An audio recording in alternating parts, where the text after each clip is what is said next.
Hey everybody, this is Dave Dugdale, learningdslrvideo.com. Normally I'd like to do stuff myself, and this is one of these projects I would like to try to do myself, but it can be a little bit dangerous, so I decided to hire this one out, replacing the garage door springs. And this is Bill, a person I hired from bouldergaragedoor.com. He ranked number one for that particular term on Google. And he has like over 40 years of experience, which is awesome. And we're going to hear from Bill here in a second, but we're watching him put the springs on. And this is one of the things I like to do is, ask, if I have a contractor coming over and there's, something I don't know how to do. I just ask politely if I can record what they're doing. Not so much to do it next time, because hopefully these springs will last a good 10 years. But just, to practice my skills as creating a video like this.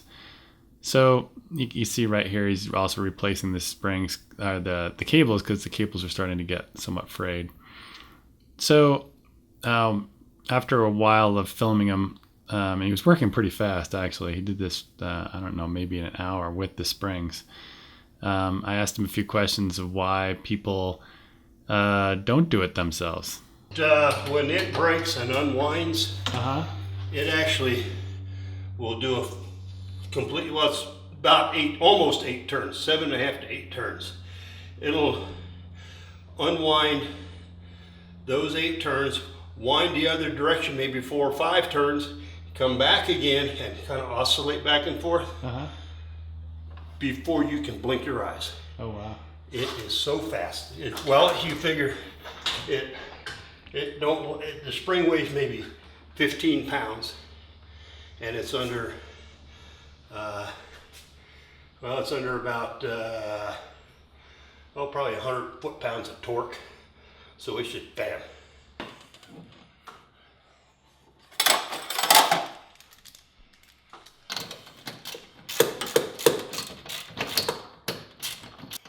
Usually they'll put something in these end winding cones that is too short or doesn't fit in there good enough. It either slips out or they can't hold the load, and they undo the set screws.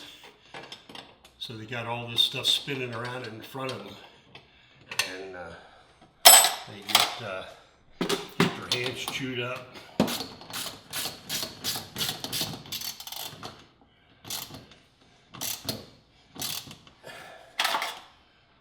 All the way up to the extreme problem.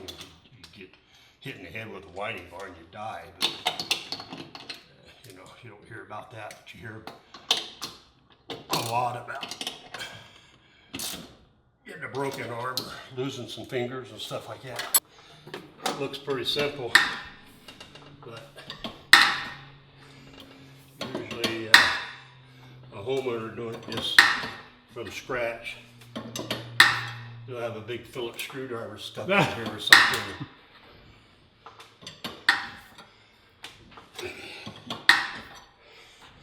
Or they won't put enough tension on the spring and it'll raise the door and the cables fall off it. What are you counting? What are you counting? That's a straight line when it's unwound. Oh, okay. So, and you can't use just any old spring. I just happen to know, because this is a Amarr R2000 door, what springs ought to be used on it, because they're all over the state.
It's a spray grease. It's a real light grease, but it comes out of the can real thin, so it'll get inside into the bearings.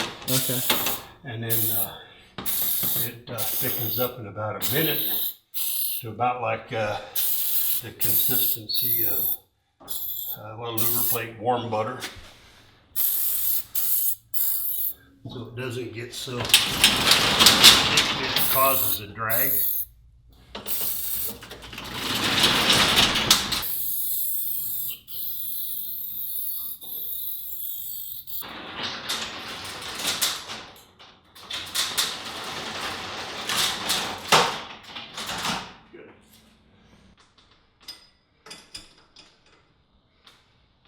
Brew is getting smaller and smaller. It got really small right there.